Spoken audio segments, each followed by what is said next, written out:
네, 여러분, 우리가 함께 지금 신명기 말씀을 묵상하고 있죠. 신명기는 모세오경의 마지막 책이자 이스라엘의 이제 출애굽 여정의 막바지입니다. 네, 한번 우리가 지금까지 묵상했던 이스라엘의 출애굽 여정을 한번 복습해 볼까요?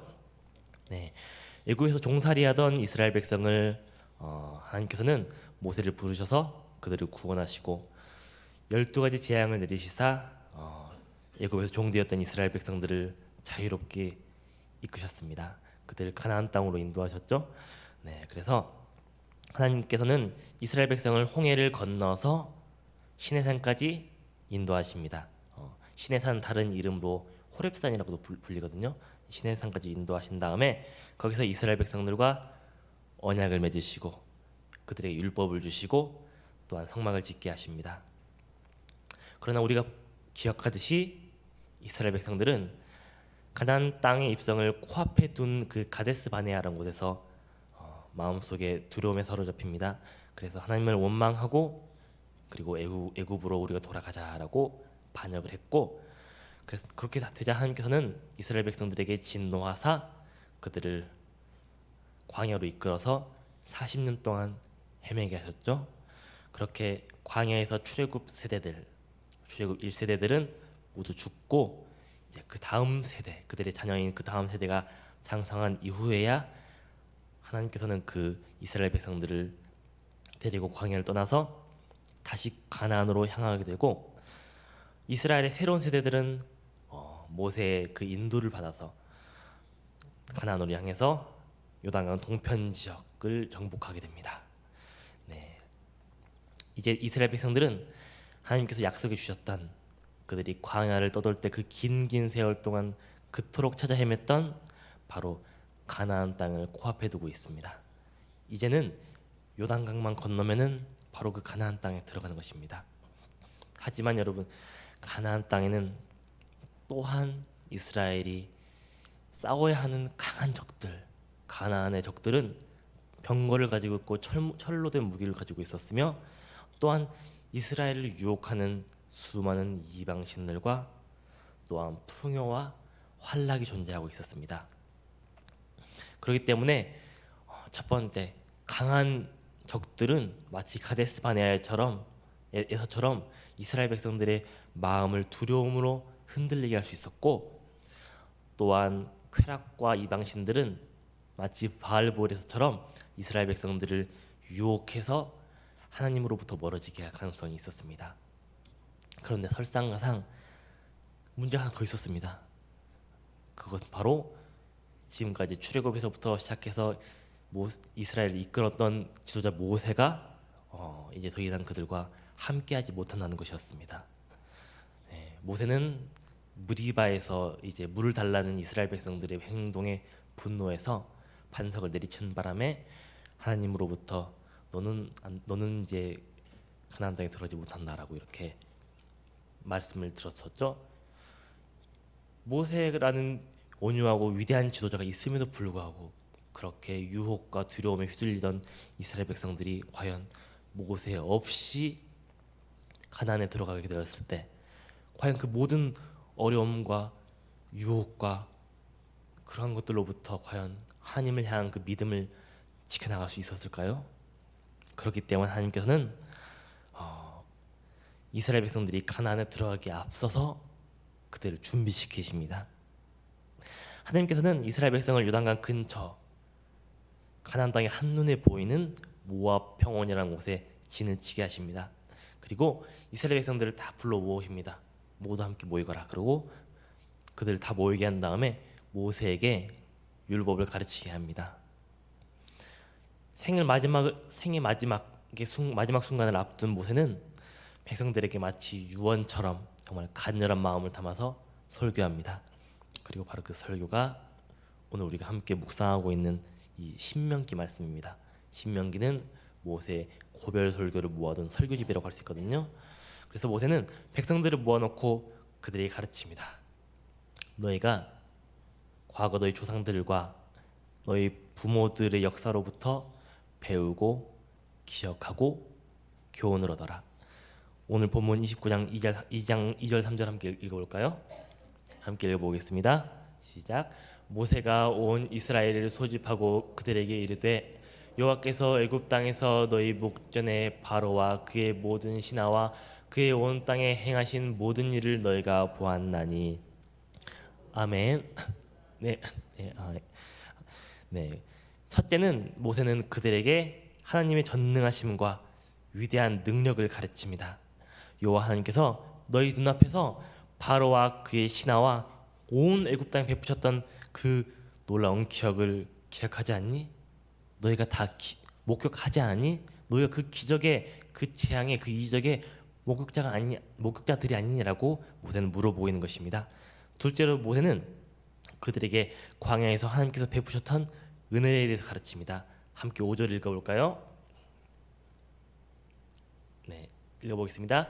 주께서 40년 동안 너희를 광야에서 인도하게 하셨거니와 너희 몸에 옷이 낡아지지 아니하였고 너희 발에 신이 헤어지지 아니하였으며.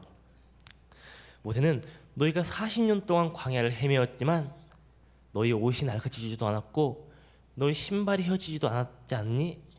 너희 하나님께서 보호하시고 너희를 만나와 매출하기로 먹이시지 않니라고 이스라엘 백성들에게 물어보이는 것입니다. 그리고 셋째는 모세는 그들에게 하나님의 인도하심을 가르칩니다. 함께 7절 8절 읽어볼까요?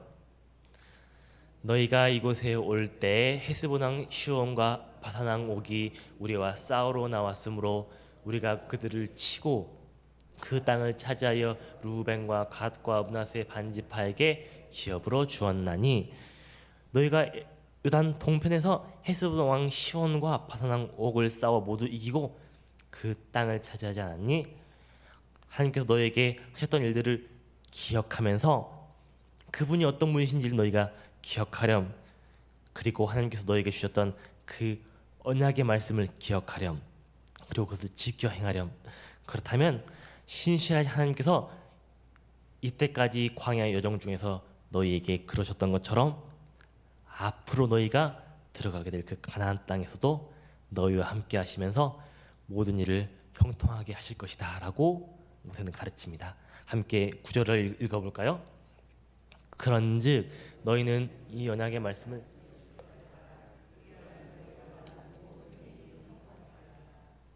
아멘. 모세는 이렇게 하나님의 전능하심과 그들에게 베푸셨던 하나님의 은혜와 그리고 하나님께서 그들을 인도하심을 백성들에게 가르칩니다. 또한 모세는 그리고 또한 하나님께서는 이스라엘 백성들과 다시 한번 언약을 맺으십니다. 이전에 앞세대와 맺었던 언약은 시내산, 그러니까 호렙산에서 맺었기 때문에 시내산 언약이라고 불립니다. 그리고 이번에 가나안 입성을 눈앞에 둔 이 백성들은 모압 평야에서 언약을 맺었기 때문에 이 언약을 모압 언약이라고 합니다. 시내산 언약과 이 모압 언약은 내용에서 동일합니다. 하나님께서는 같은 언약을 세대를 바꾸어서 다시 맺으시는, 그러니까 언약을 갱신하시는 것입니다. 하나님께서 이렇게 모세를 통해서 이스라엘 백성들을 가르치시고 같은 내용의 언약을 거듭해서 맺으시는 이유가 무엇일까요? 그것은 이스라엘 백성들의 신앙이 한 세대에서 끝나는 것이 아니라 다음 세대까지 지속되게 하려 하시기 때문입니다. 물론 출애굽 1세대가 그렇게 본받을 만한 신앙은 아니었어요. 본받을 만한 신앙의 유산을 남긴 것은 아니었지만 그들이 목격하고 경험했던 하나님에 대한 기억과 그리고 그들이 잘못으로 인해서 얻게 된 그 교훈들은 최소한 반면교사로라도 이스라엘 백성들의 다음 세대들에게 전해져야 될 부분이었습니다. 그래서 모세는 자신도 출애굽 1세대로서 1세대의 대표로서 하나님의 명령에 따라서 다음 세대에게 어떤 막중한 책임감을 가지고 신앙을 전수하는 일을 하고 있는 것입니다. 당시에는 인쇄술이 없었기 때문에 책이 적었습니다. 지금은 이제 인쇄소에서 책을 뚝딱뚝딱 찍어낼 수 있지만 당시에는 치 정말 비싸고 귀했어요. 왜냐하면 사람들이 직접 다 펜을 들고 손으로 한 장 한 장 한 글자 한 글자 옮겨 적어서 했거든요. 그리고 문맹률이 높았기 때문에 글을 알아서 성경을 읽을 수 있는 사람도 적었습니다. 그래서 대부분의 교육은 어떻게 이루어졌냐면 입을 통해서, 말을 통해서 구술로 이루어졌습니다. 그래서 모세가 백성을 가르치기 위해서 선택한 방법도 마찬가지로 말로 가르치는 것입니다. 모세는 백성들을 모읍니다. 수령이나 장로들과 같은 백성들의 어른들만 모으는 것이 아니라, 남자들만 모으는 것이 아니라, 당시로서는 한 단계 낮은 사람으로 이렇게 생각되었던 아이들이나 여성들이나 외국인들이나 노예들과 같은 그런 사람들까지 다 함께 모이게 합니다. 그리고 그들 모두에게 하나님이 어떤 분이신지, 그분이 우리에게 무엇을 원하시는지 가르치게 합니다. 함께 11절 읽어볼까요? 읽어보겠습니다. 너희의 유아들과 너희의 아내와 내 진중에 있는 객과 너를 위하여 나무를 패는 자로부터 물 깃는 자까지 다 너희 하나님 여호와 앞에 서 있는 것은. 네. 그리고 이렇게 모세의 설교를 들은 가나안 2세대들은, 출애굽 2세대들은 요단강을 건넌 이후에 담대함을 가지고 믿음으로 가나안을 정복해 나갑니다. 하지만 여러분, 안타깝게도 모세가 실시했던 백성을 한데 모아서 그들에게 율법을 읽어주고 율법을 가르쳐주던 이 교육은 이스라엘 역사에서 곧바로 단절이 되어버립니다. 모세의 뒤를 이은 당장 여호수아부터 지도자나 장로들이 백성들을 모아서 이렇게 가르쳤다는 기록이 성경에 등장하지 않기 시작합니다. 그러자 당장 여호수아가 죽은 사사시대부터 이스라엘 백성들은 어떻죠? 하나님을 잊고 이방 신들을 섬기기 시작합니다. 사사기의 가장 유명한 문구는 무엇이죠? 백성들이 자기 소견에 옳은 대로 행하였다라는 것입니다. 이전 세대의 하나님에 대한 지식과 기억들이 다음 세대로 제대로 계승되지 않았기 때문에, 그리고 이러한 비극은 하나님을 따르지 않고 자기의 소견대로 옳은 대로 행하는 이 비극은 세대를 이어서 구약 성경 내내 반복됩니다. 그래서 어떻게 되죠? 이스라엘 백성들은 하나님의 마음을 아프게 하고 하나님께서 그들을 징벌하시고 다시 구원하시면은 잠시간 하나님을 따르는 것 같더라도 다시 이방 신에게 가버리고, 다시 하나님께서 건져서 구해 놓으시면 다시 또 이방 신에게 가버리고, 그런 비극이 반복되다가 마침내는 나라가 멸망당하고 이방 땅에 포로로 끌려가는 비극으로까지 이어집니다. 그리고 이 모든 비극들은 오늘 우리가 읽은 구절 그 하반부에 저주의 말씀들, 너희가 따르지 않을 경우 이렇게 된다라는 그 저주의 말씀들을 그대로 따릅니다. 그대로 그 저주의 말씀이 성취됩니다. 그런데 우리는 어느 시점에서부터 이 비극이 이스라엘에 끝나는 것을 볼 수가 있습니다. 네, 그것이 과연 무엇일까요? 그들이 포로 기간이 끝나고 나서 다시 예루살렘으로 돌아온 다음에 이스라엘 백성들은 학사 에스라를 중심으로 오늘 본문에서 모세가 했던 이 다음 세대를 모아서 율법을 가르치는 일을 제안하기 시작합니다.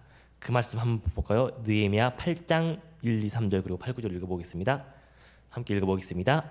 이스라엘 자손이 자기의 성읍에 거주하였더니 7대 달에 이르러 모든 백성이 일제히 수문 앞 광장에 모여 학사 에스라에게 여호와께서 이스라엘에게 명령하신 모세의 율법책을 가져오기를 청하매 7째 달 초하루에 제사장 에스라가 율법책을 가지고 회중 앞 곧 남자나 여자나 알아들을 만한 모든 사람의 앞에 이르러 수문 앞 광장에서 새벽부터 정오까지 남자나 여자나 알아들을 만한 모든 사람 앞에서 읽음에 뭇 백성이 그 율법책에 귀를 기울였는데 하나님의 율법책을 낭독하고 그 뜻을 해석하여 백성에게 낭독하는 것을 다 깨닫게 하니 백성이 율법의 말씀을 듣고 다 우는지라. 여기까지 읽겠습니다.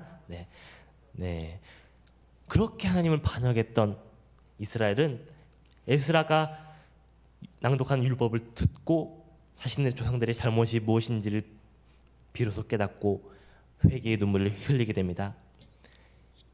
이 비극적인 역사적 경험을 가진 유대인들은 모세가 했던 것처럼, 그리고 에스라가 했던 것처럼 다음 세대에게 율법을 들려주고 읽게 하고 가르치는 일에 대해서 세대에 걸쳐서 시행하게 합니다. 그리고 이것을 목숨처럼 지키게 됩니다. 그래서 우리가 사사기 시대 때 가나안에 들어온 이후 불과 몇 세대 만에 가나안의 문화에 동화되어서 이방신을 섬기며 살았던 것과 달리 유대인들은 로마에게 나라가 멸망한 이후에 무려 2000년 동안 나라 없이 떠돌아다니면서 세계 곳곳을 흩어져 살았지만 아직도 유대인으로서의 정체성을 굳게 지키고 있는 것입니다. 그리고 아직도 모세가 가르쳤던 그 오늘의 말씀을 따라서 애굽에서 이스라엘을 구원하신 하나님을 기억하고 있는 것입니다. 이스라엘 백성들과 마찬가지로 우리도 신앙에 있어서 하나님이 어떤 분이신지를 아는 것, 기억하는 것은 매우 중요합니다. 하나님을 어떻게 믿어야 하는지 아는 것은 매우 중요합니다. 그리고 하나님의 말씀을 어떻게 순종하며 살아가야 되는지를 아는 것은 굉장히 중요합니다. 지식이 우리 신앙의 전부는 아니지만 올바른 신앙 없이 올바른 지식 없이 올바른 신앙은 설 수 없습니다. 유대인들은 나라가 멸망하고 포로가 끌려가는 그 참혹한 역사를 경험한 뒤에야 이 교훈을 깨닫게 되었습니다. 오늘 한국 교회는 어떤가요? 우리 세대의 신앙이 다음 세대로 잘 계승되고 잘 갱신되고 있나요? 우리의 다음 세대가 우리 세대만큼 튼튼하게 서 나가고 있나요? 모든 그리스도인들은 전도와 선교의 사명을 가지고 있지만 전도와 선교의 사명의 가장 우선은 내 가정, 내 아이를 전도하고 선교하는 것입니다. 우리의 신앙을 다음 세대에 온전하게 계승하는 것입니다. 그리고 그것을 위해서 가장 중요한 것은 다음 세대에게 오늘 모세가 했던 것처럼 그리고 에스라가 그것을 똑같이 반복했던 것처럼 가르쳐 알게 하는 것입니다.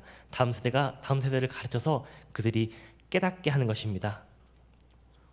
오늘 모세처럼 우리 세대의 실수와 잘못과 그 교훈까지도 우리가 잘한 것뿐만 아니라 우리가 잘못했던 것까지도 우리는 다음 세대에게 온전하게 전해서 가르쳐야 하는 것입니다. 이것이 온전하게 이루어지지 않는다면 한국 교회는 사사기의 이스라엘 백성들처럼 그리고 그 이후의 이스라엘 백성들처럼 하나님을 반역하고 자기의 보기에 옳은 대로 자기의 소견에 옳은 대로 행하게 되는 그러한 비극적인 상황을 맞이하게 될 것입니다. 이미 유럽의 교회들이 그 길을 가고 있습니다.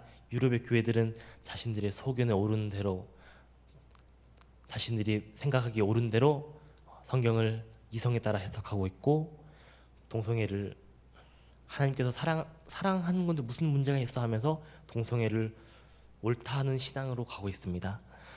그리고 미국의 많은 교회들도 그 길을 따라가고 있습니다.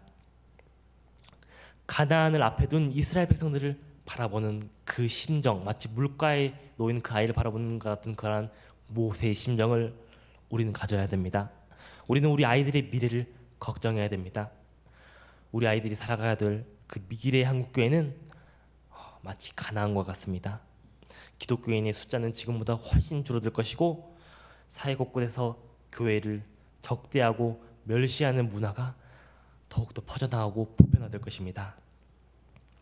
이러한 힘든 환경 속에서 정말 신앙을 지켜야 하는 아이들을 위해서 모세의 심정으로 그들을 준비시키고 가르칠 수 있는 그들이 그 사명을 감당할 수 있는 우리 모두가 될 수 있기를 주님의 이름으로 간절히 기도합니다. 기도하도록 하겠습니다. 하나님 아버지 감사합니다. 가나안이라는 그 힘든 땅, 광야에서보다 더 강한 이방인들이 살고 있는 땅, 그리고 광야에서처럼 많은 광야에서보다 더 많은 이방신들과 그리고 쾌락과 풍요가 이스라엘 백성들을 유혹하는 땅을 앞에 두고 모세는 정말 그곳을 자신 없이 가야 되는 이스라엘 백성들을 향해서 정말 걱정되는 마음으로 안타까운 마음으로 그들을 가르치고 그들과 다시 한번 하나님께서 언약을 맺는 것을 우리가 볼 수 있습니다. 하나님 아버지, 어쩌면 지금 모세의 심정이 우리의 심정이 되어야 될지 모르겠습니다. 우리 다음 세대를 마치 가나안과 같은 교회가 어려움에 빠지고 그 기독교인들의 숫자가 줄어들고 교회를 혐오하고 멸시하고 핍박하는 세상의 풍조가 만연해지고 신앙을 지키기가 너무나도 어려운 그러한 시대로 가고 있는 다음 세대를 향해서 우리가 정말 걱정하는 마음으로, 근심하는 마음으로 바라봐야 되는, 정말 모세의 심령으로 바라봐야 되는 상황이 아닌지 모르겠습니다. 하나님 아버지, 정말 우리가 모세처럼 그리고 에스라처럼 그들을 가르쳐 깨닫게 없어서 우리가 배우고 우리가 느꼈던, 우리가 느끼고 우리가 경험했던 하나님의 그 전능하심과 신실하심을 그들에게 가르치는 동시에 우리가 잘못했던, 우리의 실수에서 하나님의 마음을 아프게 했던 그 모든 것까지도 가르쳐 깨닫게 알게 하소서. 그러므로 그들의 마음을 굳게 무장시키고 담대하게 무장시켜서 다음 그 험악한 세상, 가나안 같은 세상 속에서 아이들이 그들의 신앙을 붙들고 붙잡고 담대하게 나아갈 수 있도록, 가나안을 정복하는 것처럼 세상을 정복하는 하나님의 일꾼으로 세워질 수 있도록 우리가 아이들을 위해서 기도하고 그들을 가르칠 수 있도록 주님, 우리가 그 사명 감당할 수 있도록 우리를 도와주시옵소서. 이 모든 기도 우리 주 예수 그리스도의 이름으로 기도드렸습니다. 아멘.